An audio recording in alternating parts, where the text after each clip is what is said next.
Thank you, folks. What a powerful film. Thank you so much for being here with us. I'll be the first to say it. Look out for Helen Mirren in awards season. Would you agree? Unbelievable, right? It gives me great pleasure to introduce Professor Meron Medzini, who you heard earlier was Golda Meir's spokesperson during the war and writer of Golda Meir, a political biography, as well as an encyclopedia of Israeli political history. Thank you so much, Meron, for being here with us. He'll be in conversation with ADL's Scott Richman, the New York, New Jersey Regional Director. Thank you so much, Scott.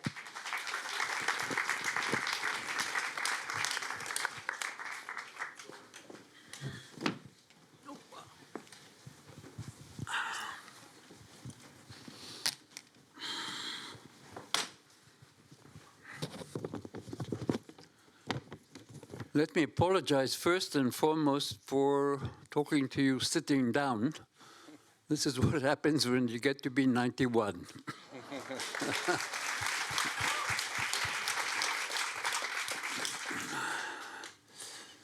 It's great to be in conversation with you, Professor. I call him Professor Medzini. What was not said before was that Dr. Medzini was actually my professor at Hebrew University, as he was for 44 years. For many, many students from the United States. Yes, that deserves a round of applause. A man full of wisdom. You know, I'd like to just start by acknowledging the fact that you saw Golda every day of this war, presumably? Virtually every day. She called me in the second day of the war. I was her press secretary. And she said to me, no interviews. And I had a pile of interviews on my desk. People wanted to interview her. And I tried to argue, which with Golda was hopeless.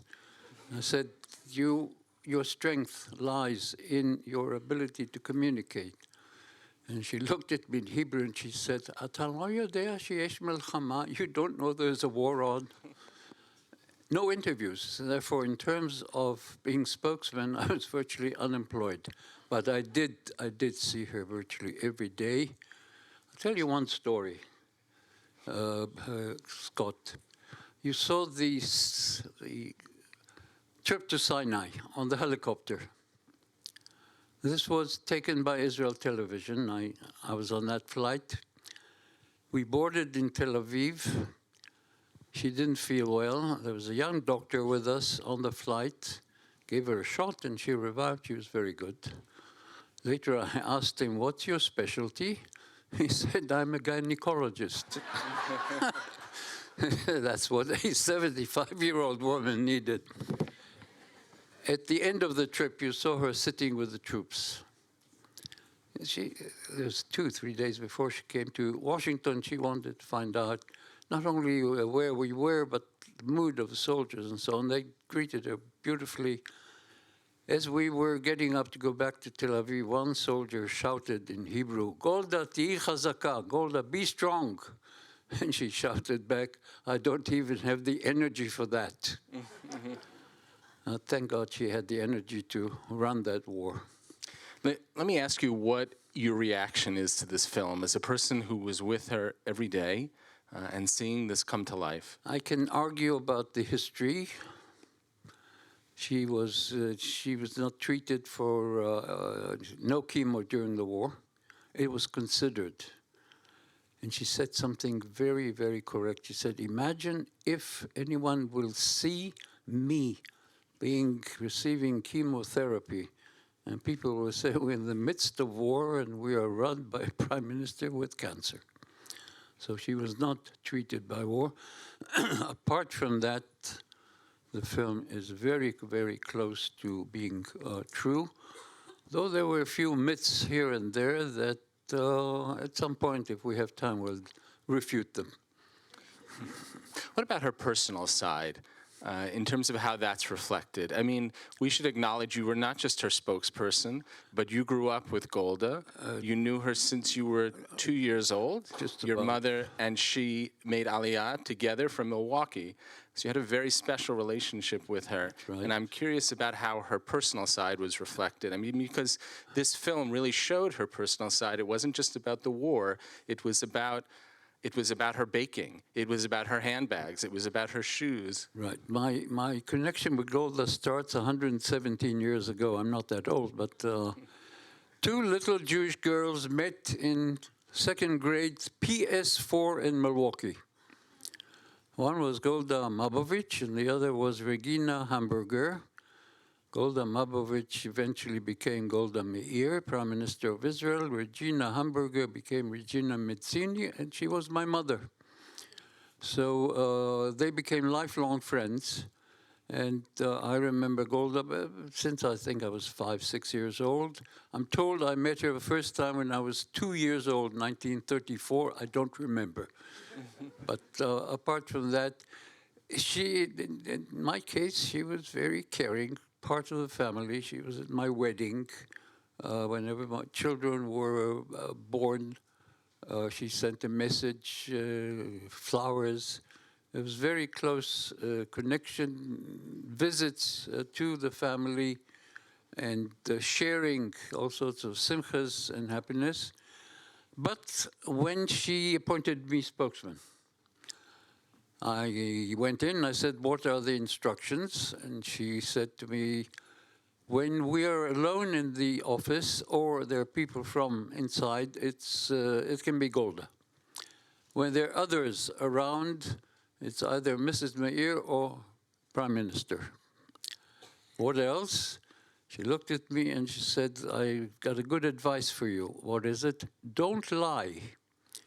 And I said, that's obvious. And she looked at me, she said, it's not that obvious. I've thought about it recently, quite often.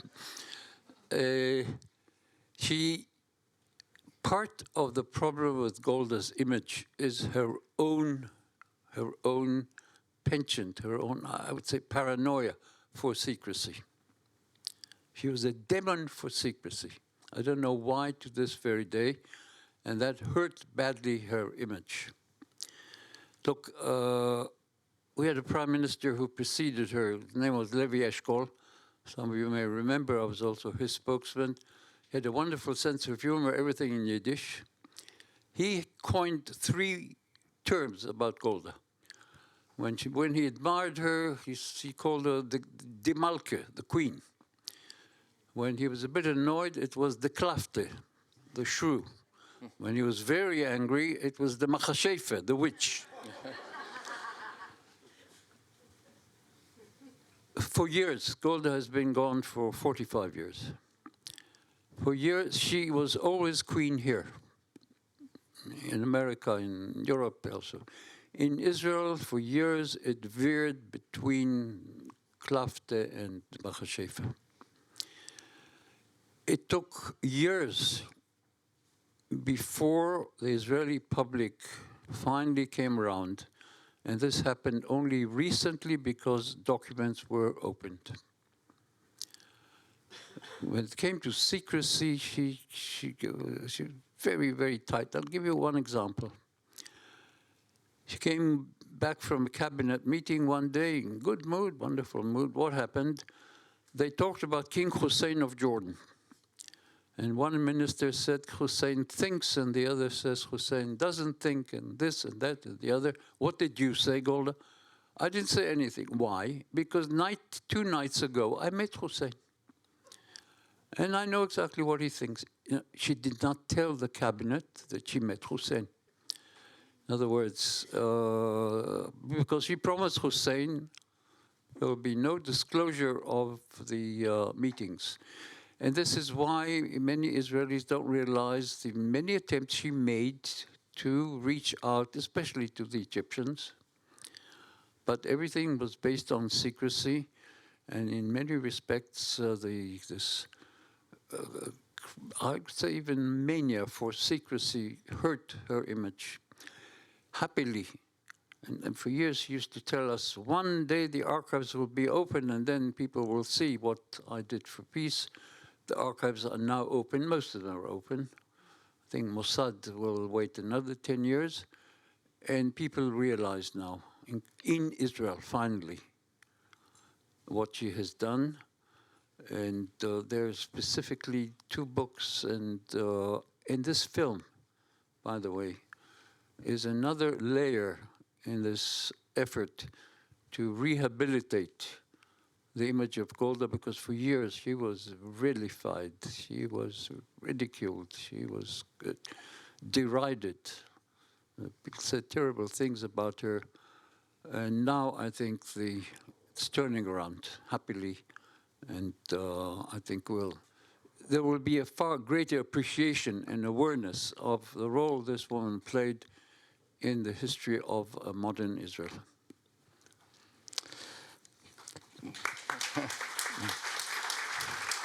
That's great. And you alluded to the fact that in this country, people have a bit of a different view of Golda. Sure. In this country, she was always seen as a sort of a feminist heroine.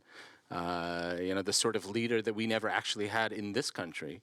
I'm curious in terms of the sort of the way she's depicted in the film, how jarring it's going to be for American audiences to see somebody who's not really depicted in the way that they see Golda. Well, they thought that Golda, the school teacher from Milwaukee, this was her image outside Jewish community. Look, she had a problem with America. She lived here from 1906 to 1921. She loved America in the sense she loved the spaces, the lakes, the greenery, but she was not really trying to make any effort to become Americanized. I asked Golda and my mother once, did you have non-Jewish friends in Milwaukee? No. Did you read the local newspaper in English? No, only forwards in Yiddish. Were you interested in American politics? They lived in Wisconsin, which at the time was a very progressive state. Bear in mind, women didn't have the voting rights in America at the time. No, but she was always surrounded by the Jewish shtetl in Milwaukee. At some point, she must have asked herself a very, very important question. What does the future hold for a young Jewish girl? At the time she was 14, 15. At best, she could be a nurse, a teacher, a stenographer, a bookkeeper, a sales clerk at the Gimbels or Macy's or whatever. Remember, it took a hell of a long time before Ruth Bader Ginsburg was elected, was put on the Supreme Court. And she asked herself, I'm a Zionist. I can fulfill 2 ideals at the same time. I'll go there, I'll go to then Palestine, and I will be part of that group of men and women who will lay the foundations for a future Jewish state. In the process, I will build myself. I will demonstrate everything that I can do. And therefore, you have here a paradox. She loved America. She didn't want to live here because she felt here she could not fulfill herself. And she was an ambitious woman. So this is something that always fascinated me in terms of trying to understand Golda. We're going to turn to questions in a moment, so if you want to think about your questions, please do. I just have one more question to ask, which is about Helen Mirren. So there's been some controversy about the choice of Helen Mirren to portray Golda, and I'm curious your view on how well she portrayed Golda. I know she spent a lot of time actually watching Golda before she did the role. Watching, and she read the books about Golda.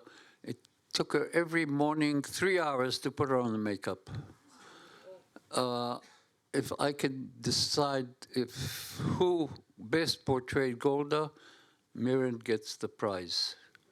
And all those who say that there should have been a Jewish actress, nonsense. Absolutely nonsense. Look, I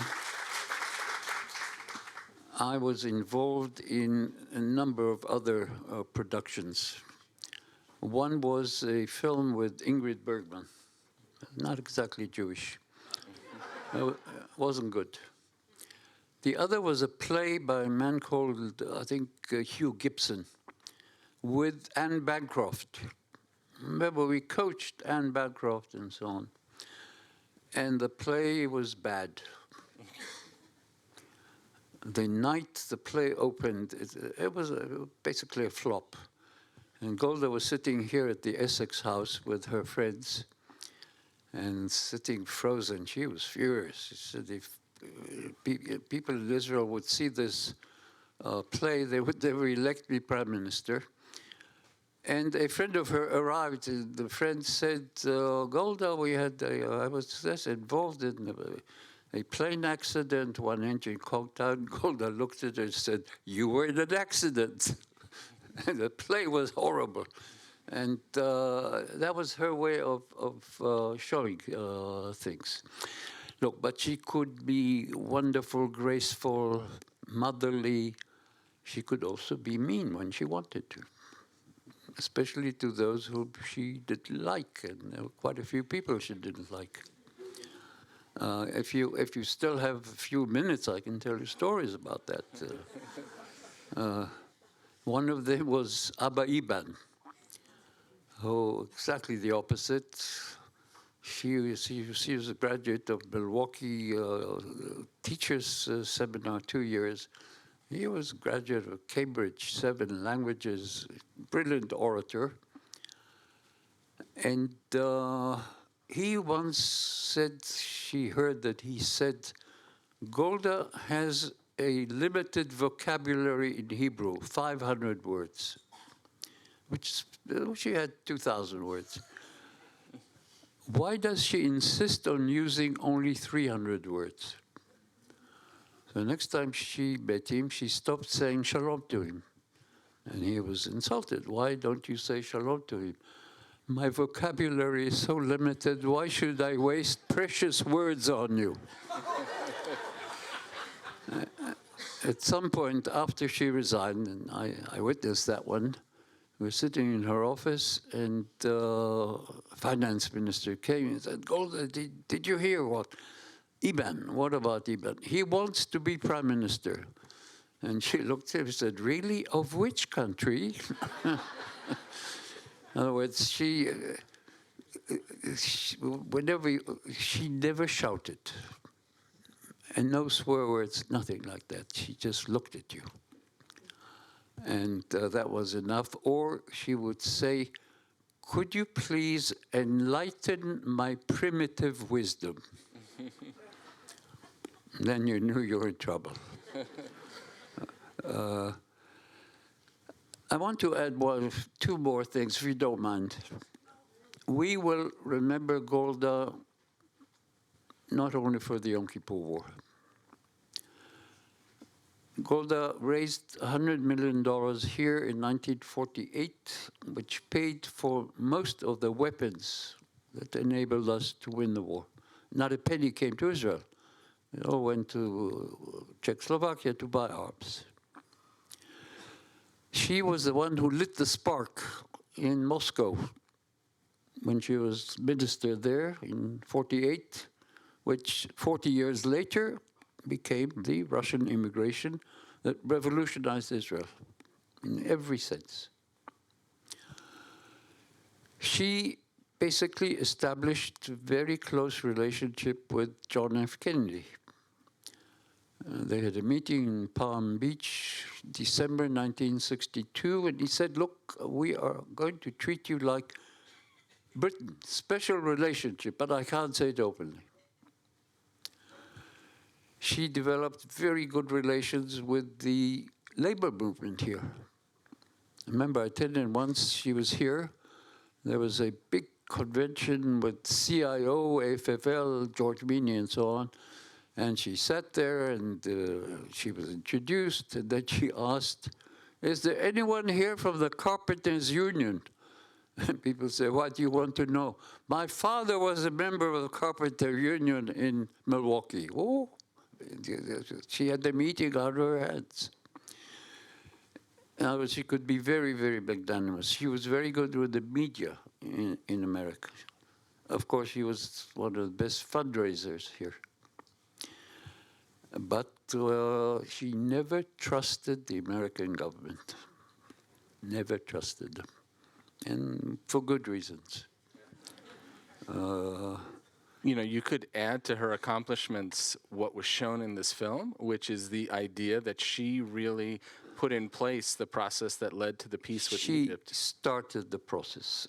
She's not the one who was standing there with Sadat. It was Menachem Begin, and he really gets the credit. The film, you saw a letter that Sadat sent her. Well, the story is this. After the war, she sort of fell apart. She got herself a big, bad case of shingles, herpes zoster. She was working from home. Kissinger has just negotiated an agreement between us and Egypt called the Disengagement of Forces Agreement. And I remember the day, 18 January 1974, 6 in the morning, Kissinger arrived. The day before he'd been to Egypt, to Aswan, and he brought a letter from Sadat. First time. It's 10 weeks after Sadat launched an attack on us. Prime Minister, I'm very glad that we have reached this stage, and let's continue through Henry Kissinger. So instead of saying to Kissinger, "Wonderful," so she said to him, "How'd you get it?" I said, "I was in Aswan yesterday," and Sadat said to me, "You tell the old lady that things have not changing." So Kissinger said to him, "Dictate a letter, sign it, I'll take it." This is what happened. These are small things, but she then realized that it's worth continuing, because she thought of resigning at some point. But she said, "We started something, who knows, maybe this will work out." She died a day before Begin got himself a Nobel Peace Prize for the agreement. Begin deserved everything that he received, although she was quite critical of the manner in which he did it. All right, let's move to questions. Who's first? We got one. We have up there.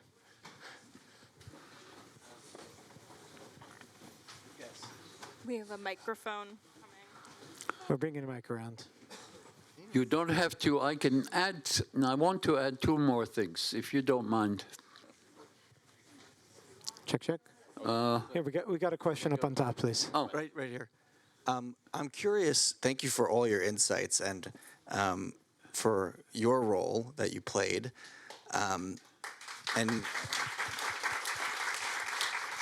And for detailing the history as you've done. I'm very curious to hear what do you think Golda would think of Israel today, what it looks like right now, and also its political situation. I prefer not to answer. Look, I try when I am abroad to stay away from Israeli politics, unless it's academic. But since you raised it, not Golda.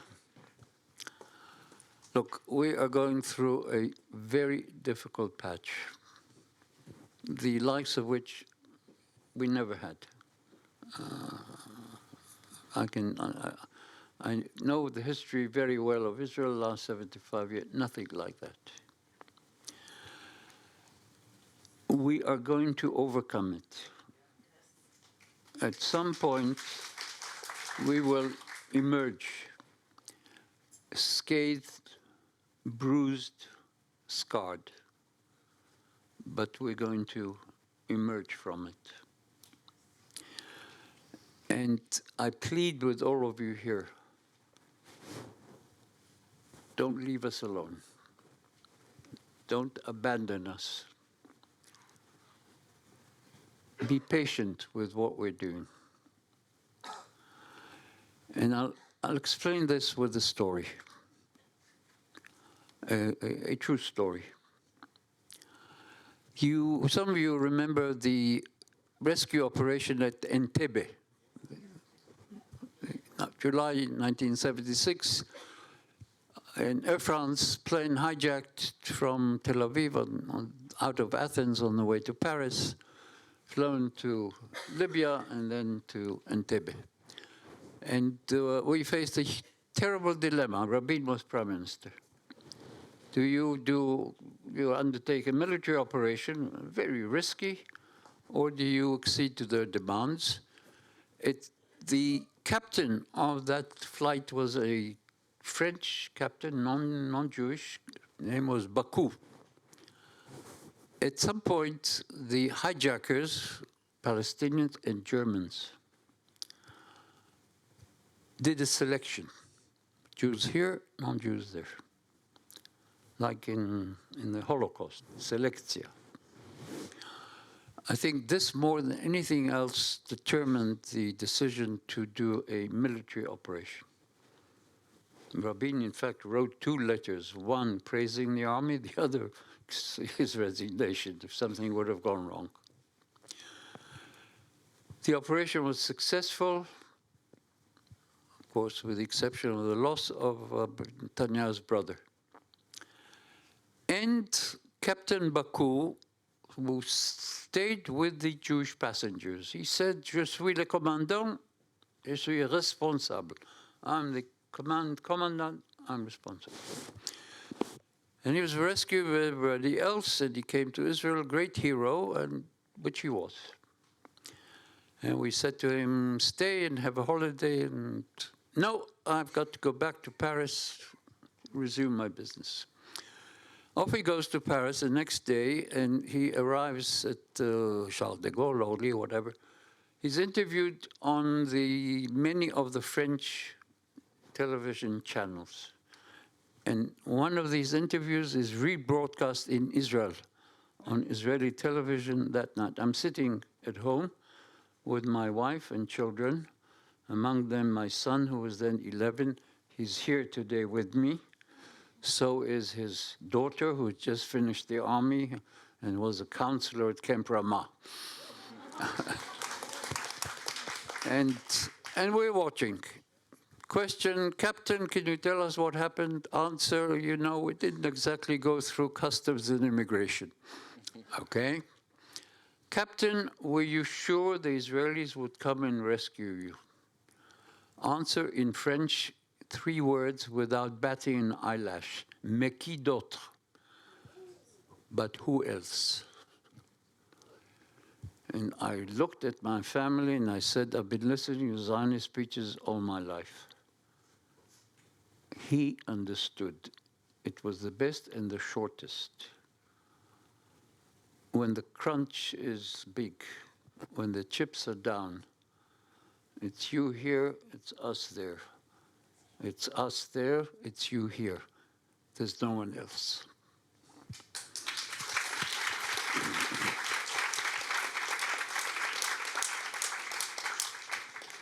Guess, is it on? Yeah. Now that there's a kind of reevaluation over a couple of years with this perhaps as a pinnacle of Golda Meir's role, ought there not also to be, both in Israel and within the American Jewish community, a reappreciation of the role of the Zionist labor movement with which she was so identified? I'm not sure. I'll tell you why. I worked for most of the leaders, the early leaders. I started my career under Ben-Gurion. Speaking of Ben-Gurion, Scott was my student. One day, one of my students, overseas school, he said to me, "Did you know Ben-Gurion?" I said, "Yes." I was head of a department in his Prime Minister's office. So I saw him walk out to say to his buddies, "You see this guy? He worked for George Washington," which I thought was very nice and very apt. Their problem was they were socialists. They wanted to build a new society, free, independent Israel, secular socialist. Very soon they ran into a terrible problem. Who will invest in a socialist country? And Golda was Minister of Labor and Housing for 7 years. She had to deal with immigration. A big wave of immigration from all sorts of countries, not only from North Africa and Arab countries. The biggest batch was Romanian. Holocaust survivors, people who came with nothing, young, old, sick, well, uneducated. And therefore you had to throw away the socialist ideology and focus on basically a capitalist system. It was a combination thereof. And she understood, she realized. Apropos that, if you still have 3 minutes,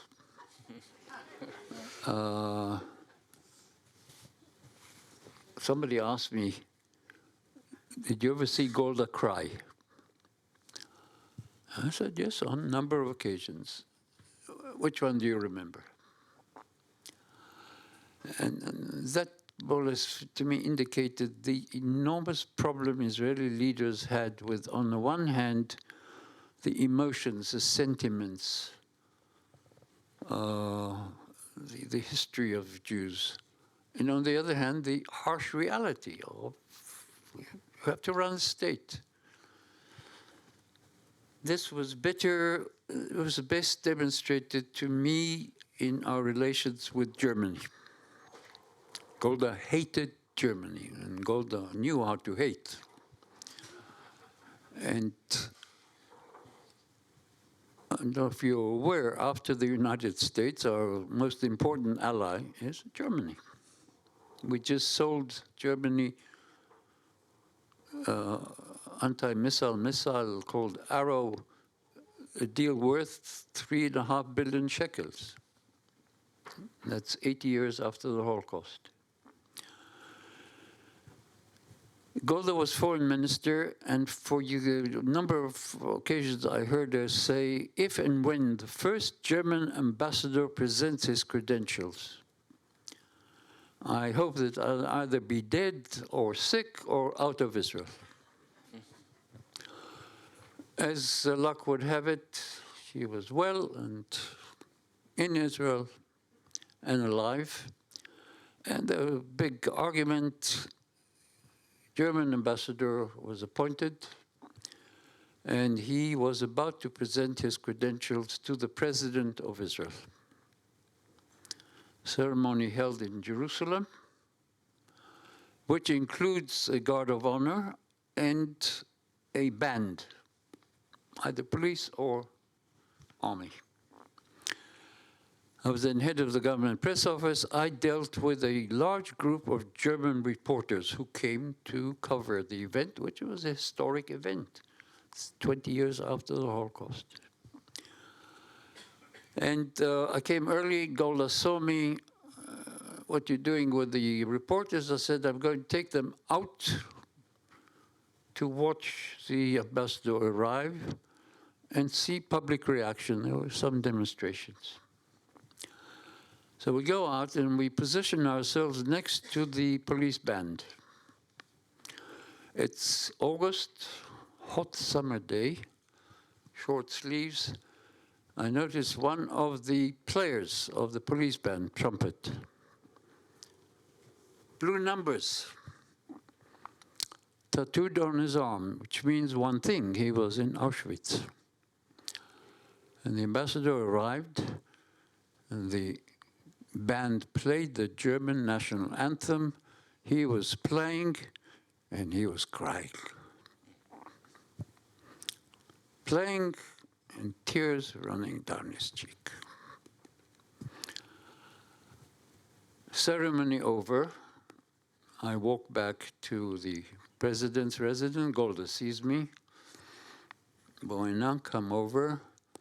Ma ya b'chutz, what happened outside? And I told her. And she broke into tears.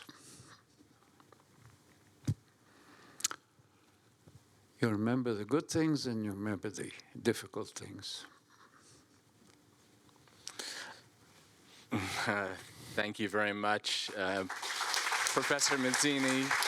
A really special evening. I know a real treat for this audience. I've had the privilege of reading Professor Medzini's books on Golda. You could see there's many, many more stories. And thank you all for being here. And I'll turn it over to Isaac Zablocki, our good friend.